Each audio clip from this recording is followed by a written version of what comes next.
সূরা হাশরের ৭ নম্বর আয়াতে বলা হয়েছে, ওয়ামা আতাকুমুর রাসূলু ফাখুজুহু ওয়ামা নাহাকুম আনহু ফান্তাহু। রাসূল তোমাদের যা দিয়েছেন তা গ্রহণ করো এবং যা থেকে নিষেধ করেছেন তা থেকে বিরত থাকো। কিন্তু এই আয়াতের প্রেক্ষাপট কি? এটি গনিমতের মাল বন্টনের প্রসঙ্গে বলা হয়েছে, এটি সাধারণ নির্দেশনা নয়। আরও গুরুত্বপূর্ণ বিষয় হলো, রাসূল সাল্লাল্লাহু আলাইহি ওয়াসাল্লাম নিজেই বলেছেন, লা তাকতুবু আন্নি গায়রাল কোরআন, আমার থেকে কোরআন ছাড়া আর কিছু লেখো না। এই হাদিসটি মুসলিম শরীফে আছে। তাহলে রাসূল নিজেই যদি কোরআন ছাড়া আর কিছু লিখতে নিষেধ করে থাকেন, তাহলে আমরা কেন হাদিস অনুসরণ করব? সূরা আরাফের ৩ নম্বর আয়াতে আল্লাহ বলেছেন, ইত্তাবিউ মা উনজিলা ইলাইকুম মির রব্বিকুম ওয়া লা তাত্তাবিউ মিন দুনিহি আউলিয়া।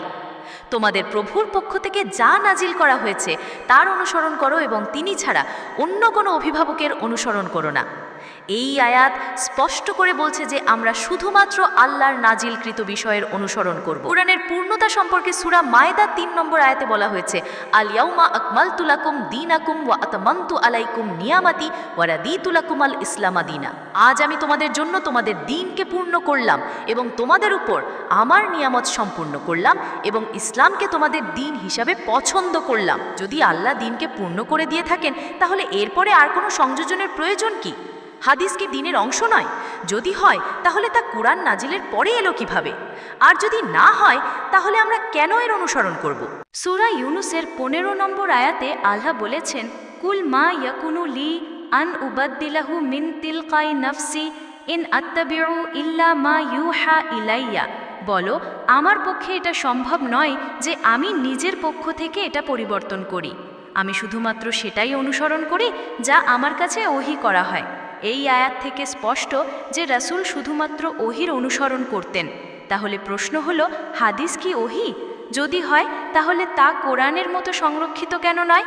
আল্লাহ তো বলেছেন, ইন্না নাহনু নাজ্জালনা যিকরা ওয়া ইন্না লাহু লাহাফিজুন। আমি যিকর নাজিল করেছি এবং আমি এর সংরক্ষণকারী। এই প্রতিশ্রুতি কি হাদিসের জন্য প্রযোজ্য? আসলে কোরআনই আমাদের জন্য যথেষ্ট। এতে রয়েছে সব ধরনের হেদায়েত। সূরা নাহলে বলা হয়েছে, ওয়া নাজ্জালনা আলাইকাল কিতাবা তিবয়ানান লিকুল্লি শাইইন। আমি তোমার উপর এমন কিতাব নাজির করেছি যা সব কিছুর স্পষ্ট বর্ণনা। যদি কোরআন সব কিছুর স্পষ্ট বর্ণনা হয়, তাহলে আমাদের আর কিছুর প্রয়োজন কি? সালাত প্রসঙ্গে আরও বলতে হয়, কোরআনে বিভিন্ন ধরনের সালাতের কথা বলা হয়েছে। সূরা জুমুয়ার ৯ নম্বর আয়াতে জুমুয়ার সালাতের কথা বলা হয়েছে। সূরা নিসার ১০৩ নম্বর আয়াতে সফরের সময় সালাত কসর করার কথা বলা হয়েছে, কিন্তু কোথাও ৫ ওয়াক্ত নামাজের স্পষ্ট উল্লেখ নেই।